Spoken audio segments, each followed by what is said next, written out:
निर्जला एकादशी। इस निर्जला एकादशी को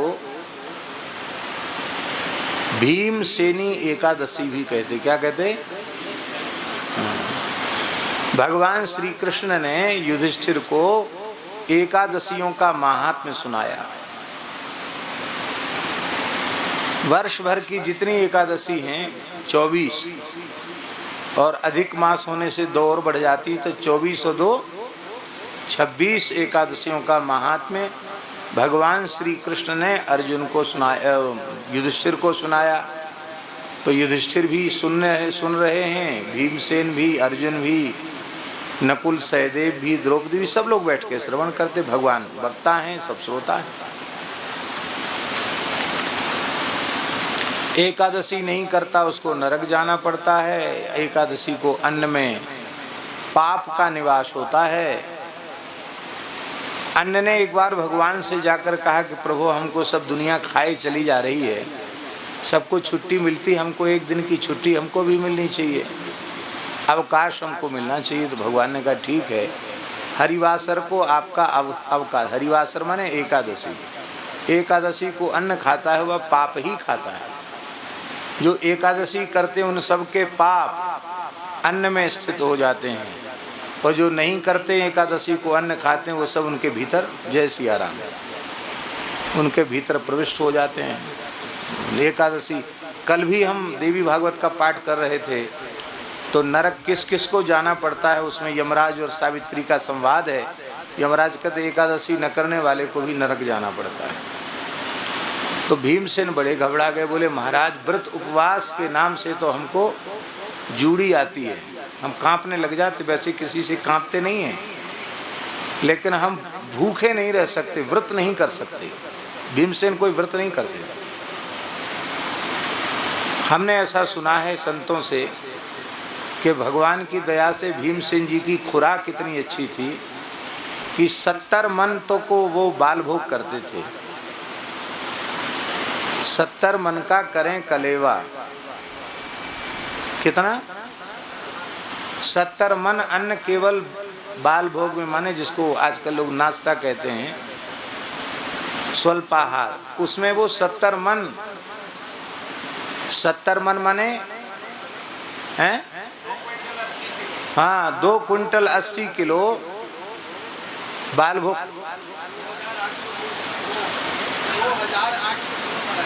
अच्छा, हाँ, 2 टन 800 किलो। अब बाल भोग से 4 गुना तो राजभोग होता होगा, और राजभोग से आधी कम से कम ब्यारू 3 समय पाते थे। ऐसे वीर भी थे वो, ऐसे नहीं खाते नहीं थे। और उन्होंने एक प्रतिज्ञा और की थी कि जो हमको अधिक खाने वाला पेटू कह देगा उसको जिंदा नहीं छोड़ेंगे, तुरंत मार डालेंगे। इसलिए जिसने भी उनसे युद्ध में पेटू कह दिया, बस समझ लो उसका काल आ गया। 100 कौरवों का अकेले वध करने वाले भीमसेन, अतुलित पराक्रमी भीमसेन। लाक्षागृह में जब आग लगी तो वहां से सबको लेके बच के निकलना था, तो भीमसेन सबका वाहन बन गए। कुंती जी को यहाँ कंधे पर बिठाया, माता जी को उनके चरण यहाँ लटके हुए, इस कंधे पर युधिष्ठिर को बिठाया, इस कंधे पर अर्जुन को बिठाया, और ऐसे गोद में नकुल सहदेव को लेकर के वे चलने लगे।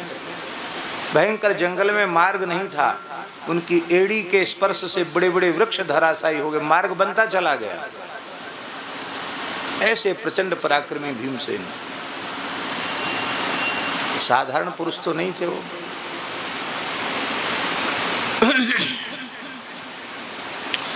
तो भीमसेन का एक नाम है वृकोदर। क्या नाम है?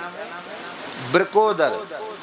वृक नाम की विशिष्ट अग्नि उनके पेट में निवास करती थी। जठराग्नि तो सबके भीतर होती है, पर उनके भीतर वृक नाम की अग्नि थी, जिससे जो कुछ भी वो खाएं तत्काल भस्म हो जाता है। जब लाक्षागृह से चले हैं पांडव, तो ब्राह्मण बनकर अपना समय व्यतीत किया उन्होंने। तो भिक्षा मांग लेते, तो भिक्षा मांग करके जब माँ के पास लाते तो कुंती माता कहती, इस भिक्षा का आधा भीमसेन को दे दो,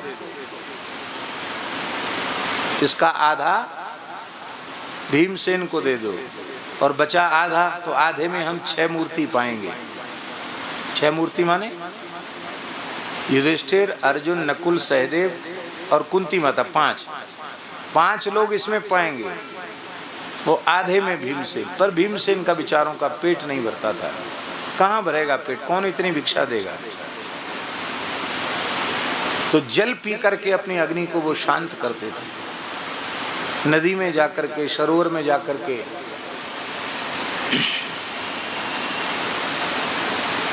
50-50 क्विंटल पानी पी जाते।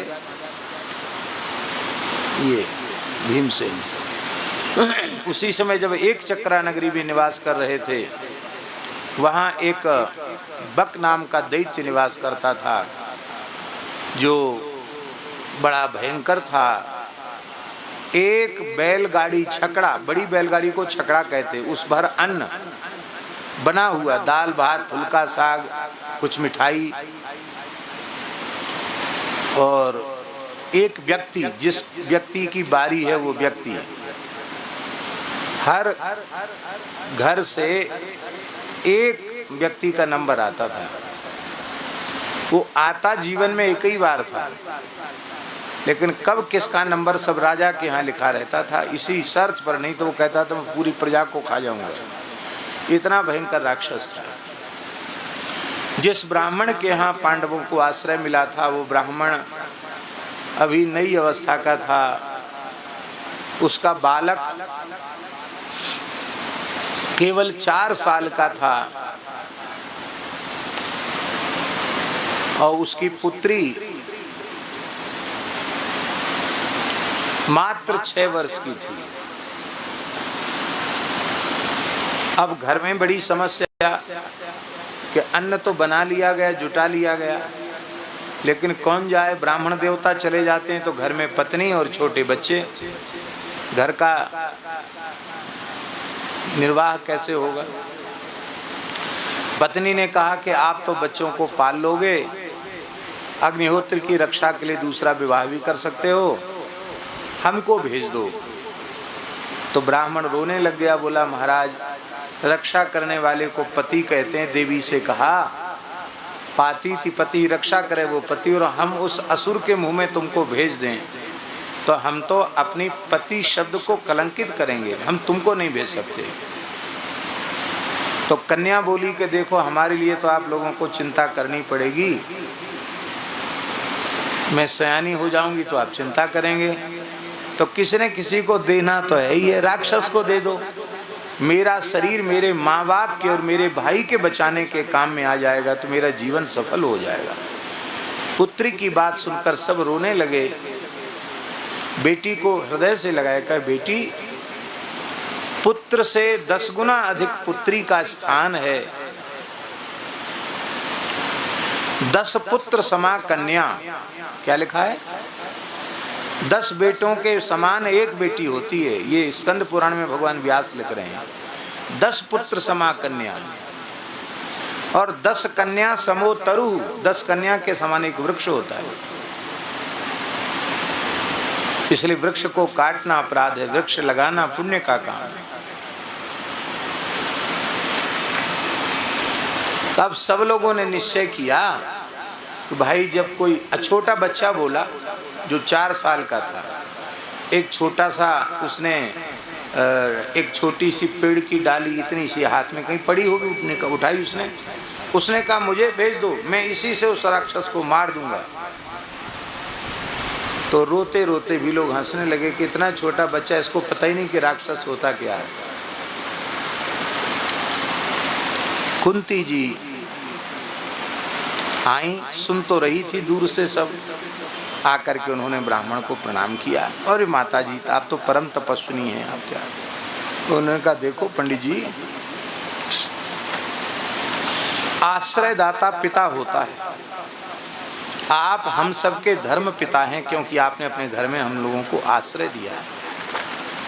आप पर संकट आया तो हमारे ऊपर संकट आया, तो आपके यहाँ तो समस्या है कि कोई भी एक चला जाएगा तो सब काम बिगड़ जाएगा गृहस्थी का, और मेरे 5 पुत्र हैं, जवान हैं, बलिष्ठ हैं, मैं उनमें से एक को भेज देती हूँ। इतना सुनकर ब्राह्मण हाहाकार करने लग गया कि आप कैसी माता हैं, अपने पुत्र को भेजना चाहती हैं दानव के मुख में। तो कुंती जी ने कहा कि हमें परिहास स्वप्न में भी नहीं करती और न कभी झूठ बोलती हूँ, मैं मनवाणी क्रिया से सत्य का भाषण करती हूँ। सत्य का मैंने प्रमाद में या हंसी में नहीं कहा, मैं सत्य कह रही हूँ। अब वो ये बता देती हैं कि मेरे पुत्र का नाम भीमसेन है और वो असुर को ही समाप्त कर देगा तो ठीक नहीं था। इसलिए उन्होंने कहा मेरे पुत्र के ऊपर ऋषियों की बड़ी कृपा है, वो बड़ी से बड़ी विपत्ति से बच के चला आता, उसमें एक चमत्कार है, पर इस चमत्कार को किसी से कहना नहीं। बहुत हट करके भीमसेन को भेज दिया। भीमसेन छकड़ा में दाल भात कढ़ी फुल्का साग सब भर के बड़े बैलगाड़ी में क्विंटलों अन्न, पका हुआ अन्न भर करके लेके गए। एक चबूतरा था एक चक्रा नगरी के पास, उस चबूतरे को धो दिया जाता था और उसी पर सारा अन्न रखा जाता था उस असुर को खाने के लिए। भीमसेन ने, और वो लाने वाला है वही रखता था, वही चबूतरा भी धोता था। भीमसेन ने धोया, धो करके सब चीज़ रखी और रखकर स्वयं बढ़िया प्रेम से आसन डाल के बैठ गए और बोले वाह, आज भगवान की बड़ी दया हुई है जो हमको कुछ तो कम से कम बाल भोग मिल जाएगा, खाने को मिल जाएगा। अब वो सब खाने लगे, दाल भात कढ़ी फुल्का साग सब खाने लगे। असुर उसने देखा, अरे ये कौन मनुष्य है जो लेके आया हमारे खाने के लिए, खुद ही खाए चले जा रहा है, बड़ा विशालकाय व्यक्ति है। बहुत क्रोधपूर्वक उसने कहा कि तू भी मेरे मुंह में तू खा ले, आखिर मैं भी तो तुझे खाऊंगा। कुछ बोले नहीं भीमसेन। तब क्रोध में आकर वह उनकी पीठ पर घूंसे जमाने लग गया। तो भीमसेन भोजन करते समय बोलते नहीं थे, नहीं बोलना चाहिए, शास्त्र का नियम है, वो बोलते नहीं थे। तो वो पीटता रहा क्रोध में भर भर के, खूब जोर जोर से नोचे पीटे घूसा जमाए। भीमसेन आनंद से हंसते हुए प्रेम से प्रसाद पाने लगे। जब पूरा पा लिया उन्होंने, साफ कर दिया बिल्कुल, तब हाथ पैर धो के आचमन करके फिर बोले हाँ अब तू आ जा, और उस असुर को उन्होंने मार डाला और उसके शरीर को उठाकर नगर के द्वार पर रख दिया। और रात्रि के समय भीमसेन तो नदी में स्नान करके और अपनी माँ के निकट आ गए। सवेरे लोगों ने देखा कि भाई नगर के द्वार पर ये कैसे आएगा, राक्षस मरा कैसे पड़ा है, इसका तो शरीर एकदम क्षत विक्षत हो रहा है, पहाड़ के जैसा असुर कैसे मरा पड़ा है। बोले इस बार बारी किसकी थी? बोले उस ब्राह्मण की बारी थी। ये कैसे हो गया? ब्राह्मण बोला भाई भगवान की लीला भगवान जाने, हमारे यहाँ एक तपस्विनी माता रहती हैं, तो आग्रह पूर्वक उन्होंने अपने तपस्वी वैदिक पुत्र को भेज दिया था, उसी ने कोई मंत्र का प्रयोग किया होगा जिससे ये मर गया, हमें तो पता नहीं है। अब उस पर कोई केस दर्ज होने वाला तो था नहीं कि क्यों मर गए, ऐसे आदमी को तो सब चाहते जल्दी मर जाए। तो राजा बोला भाई ये तो बहुत बड़ा काम हो गया, हम भी कलंकित थे इसके कारण कि कैसा राजा है जो अपनी प्रजा की रक्षा नहीं कर सकता। हमारे कहने का आशय है कि भीमसेन ऐसे थे, बड़े पराक्रमी भीमसेन, भूखे नहीं रह सकते। महाभारत के अश्वमेध पर्व में, जैमिनी अश्वमेध में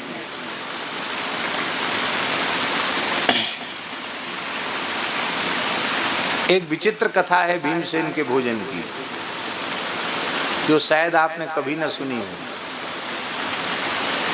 भीमसेन द्वारिका से, हस्तिनापुर से और द्वारिकाधीश भगवान श्री कृष्ण का दर्शन करने आ रहे थे। तो भगवान ने रसोइयों को कह दिया कि भाई बनाओ, क्विंटलों और जलेबी बर्फी इमरती कचौड़ी पकौड़ी पूड़ी गुजिया सब बनाओ, जितने प्रकार के व्यंजन हो सकते खूब बनाओ। और आज हमारे प्राण प्यारे भीमसेन आएंगे तो उनको हम खूब प्रेम से छकाएंगे उनको, और छक जाएंगे वो तो हम इससे बहुत प्रसन्न होंगे। तो भगवान के पास तो कोई बनाने वालों की कमी नहीं, रसोईया भी थे और 16,108 रानी पटरानी सब लग गई अपने अपने तरह से कुछ न कुछ बनाने में। सब बन के तैयार हुआ और भीमसेन आने ही वाले हैं। और भगवान ने पाया कुछ नहीं, बोले देखो द्वारिका में सब हमारी स्तुति करते हैं, ब्रह्मा जी शंकर जी आते हैं वो भी स्तुति करते हैं क्योंकि हम चतुर्भुज रूप में हैं, और इंद्रादि देवता का तो कहने क्या, वो तो द्वार पर खड़े रहते हैं, वशिष्ठ आदि ऋषि भी हमारी स्तुति करते हैं, और द्वारिका वासी भी हमारी जय जयकार करते स्तुति करते। यहाँ हमको गाली देने वाला कोई नहीं, ब्रज में तो लोग गाली देते, यहाँ हमको गाली देने वाला कोई नहीं। तो गाली खाए बहुत दिन हो गया, एक गाली देने वाला था शिशुपाल, उसको तो हमने मार दिया। तो वो तो दुष्ट था, दुष्ट की गाली खराब लगती है, और जो प्रेमी होता है वो प्रेमी कभी गाली भी दे तो भी अच्छे लगते हैं, प्रेमी की गाली भी अच्छी लगती है। अब देखो विवाह के प्रकरण में पता नहीं उत्तराखंड में नियम है कि नहीं, उधर तो नियम है कि विवाह के समय माताएं गाली गाती हैं, उसमें मीठी मीठी गाली जो बाराती लोग आए उनको देती। यहाँ भी होता है, यहाँ भी होता है, वीडियो साहब बोल रहे हैं कि यहाँ भी होता है। तो गाली देने की परंपरा है, और गाली खा के कोई बुरा मानता है? गोस्वामी जी ने लिखा है, पंच कवल करी जेवन लागे, गारी गान सुने अति अनुरागे। अति अनुरागी, और हंसत राव सुनी सहित समाजा। गाली सुनकर सब हंस रहे हैं, प्रसन्न हो रहे हैं। पूज्य बक्सर वाले महाराज जी तो गाली नहीं गारा भी सुनाते थे। यह गारी नहीं है गारा, सुनु अवध के राजकुमारा, यह गारी नहीं है गारा। और जिस तरह से वो नाच नाच करके ठाकुर जी को, दुल्हा सरकार को सुनाते थे, विवाह में सरकार मुस्कुराते थे, कहते सरकार ये गारी इसलिए दी जा रही है कि आप अपने अधर पर रूमाल रखकर थोड़ा मुस्कुरा कर हमारी ओर देख लेंगे, हम निहाल हो जाएं। ऐसी झांकी प्रस्तुत होती थी। तो ठाकुर जी बोले भीमसेन से गाली सुनना है। कैसे गाली दें भीमसेन? भीमसेन को भी ज्ञान है कि श्री कृष्ण परमात्मा है। तो भीमसेन आए तो उनको कहा कि उनको आराम से बिठाना तो सही, पर हमसे मिलने मत देना। क्या महाराज बहुत आवश्यक कार्य में भगवान हैं, थोड़ा आप प्रतीक्षा कीजिए, मिलेंगे। तो भीमसेन बार बार पूछें, अरे आज तक तो कभी ऐसा हुआ नहीं कि हमको बैठना पड़ा हो। अरे देखो वो होगा भगवान अपने लिए, तो हमारा तो छोटा भाई है, उम्र में हमसे छोटा है, कम है, अर्जुन की उम्र का है, हमारा भाई है, हम उसको डांट डपट सकते हैं, भले ही भगवान हो तो क्या है। बोले महाराज वो तो बहुत गर्म हो रहे हैं। बोले थोड़ी देर और बिठाओ। थोड़ी देर और बिठाया। बोले वो तो बहुत गर्म हो रहे हैं, और ज़्यादा गर्म होने लग गए। अब उनके सामने कोई सेवक भी जल्दी जा नहीं पा रहे, इतना क्रोध में है वो। तो भगवान बोले अभी क्या करें? बोले ये तो कह रहे हैं कि भगवान होगा तो अपने घर के लिए होगा, हमारा तो भाई है, ये कह रहे हैं। बोले अभी गाली नहीं दिया, मन में सोचे भगवान। बोले अब जाकर उनसे कह दो कि आप थोड़ी देर बैठें, वो इस समय भोजन कर रहे हैं। भूखे भीमसेन सोचे थे कि जब जाते द्वारिका भगवान खूब छक्के जिमाते हैं, और अब वो तो सोचे थे कि हम तो वहीं जाकर पूरी भूख बुझाएंगे। बोले अरे ये बड़ा जो है अशिष्ट है, इसको शिष्टता का बिल्कुल ज्ञान नहीं है। मुझे पता है कि मैं आ रहा हूँ, परमात्मा है, सब जानता है कि मैं आ रहा हूँ, और हमको बिना खिलाए खा रहा है, अकेले खा रहा है। अरे हम खूब जानते हैं, इसलिए तो ब्रिज में चोरी कर करके खाई है ना, वो आदत कहाँ जाएगी। द्वारकाधीश बन गए तो क्या है।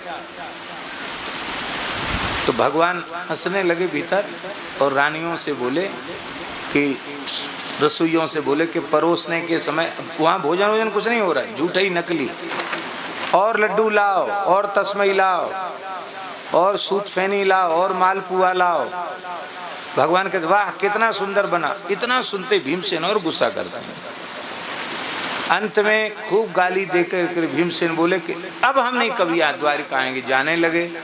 जैसे उठ के जाने के लिए तैयार हुए, सोई ठाकुर जी हंसते हुए आए, भीमसेन के चरण पकड़ लिए, बोले दादा हम तो बाल भोग भी नहीं किया, आप आने वाले, हमने कुछ नहीं खाया। द्वारिका में सब हमारी स्तुति करते, कोई गाली नहीं देता। आप हमारे बड़े भाई हैं, दादा हैं, बड़े भैया हैं, तो आपसे कुछ खरी खोटी सुन ली तो हमारी भूख खुल गई। बल्लभ कुल में जो विशेष वात्सल्य वाले हैं वो ठाकुर जी को भोग धराते समय दो चार गारी भी सुना देते हैं, कहते हैं इनकी भूख खुल जाएगी। ब्रजवासी गारी देते थे उनको। तो कहने का आशय ऐसा भीमसेन का प्रेम। भीमसेन हाथ जोड़ के खड़े हो गए, बोले महाराज आपका जो संविधान है उसके अनुसार हमें तो नरक जाना पड़ेगा। हमारा किया कराया सब चौपट, हम एकादशी करते नहीं क्योंकि हम भूखे रह नहीं सकते और सब कुछ कर सकते हैं, हमसे भूखा मत रखवाओ और सब कुछ करवा लो हमसे। भगवान बोले भाई एकादशी तो करनी पड़े, एक कर लो, पूरे साल की नहीं कर सकते हो, एक कर लो। कौन सी? बोले जेठ शुक्ल एकादशी। इस दिन जल भी मत पियो, दशमी को शयन के पूर्व जल का त्याग कर दो और द्वादशी के प्रातः काल सूर्योदय का दर्शन करके तब जल ग्रहण करो, ये नियम है। एक व्रत कर लो, केवल एक। इस एक व्रत के करने से वर्ष भर कोई व्रत में चूक हो जाए तो उसकी निवृत्ति हो जाती है और एक एकादशी से वर्ष भर की एकादशियों का पुण्य प्राप्त हो जाता है। और निर्जला एकादशी भी कोई करे साल में एक बार तो भी उसे नरक नहीं जाना पड़ेगा। भीमसेन को उत्साह दिलाया, बोले चलो अब तो हर महीना 2 एकादशी थी इसलिए हम घबरा रहे थे, एक दिना की तो कोई बात नहीं, एक दिना तो भूखे प्यासे रह जाएंगे। भीमसेन मौन हो गए क्योंकि बोलने से थोड़ी भूख ज़्यादा लगती है और पानी की कमी आती है। तो भीमसेन जो है मौन हो गए, खूब भगवान नाम जप करने लगे। अभी भी हिमालय में भीमगोड़ा जगह है, ये हरिद्वार या ऋषिकेश के तरफ ही है। वो भीमसेन ने वहाँ अपने पैर का प्रहार करके और जल की धारा प्रकट की, क्योंकि बहुत जब असह्य हो गया रात्रि को उनको गर्मी के कारण, तो पैर से उन्होंने ठंडी जल की धारा प्रकट की, उसके नीचे बैठ गए। जल तो पी नहीं सकते, एकादशी व्रत किया, उससे लिए उसको भीमसेनी एकादशी कहते हैं।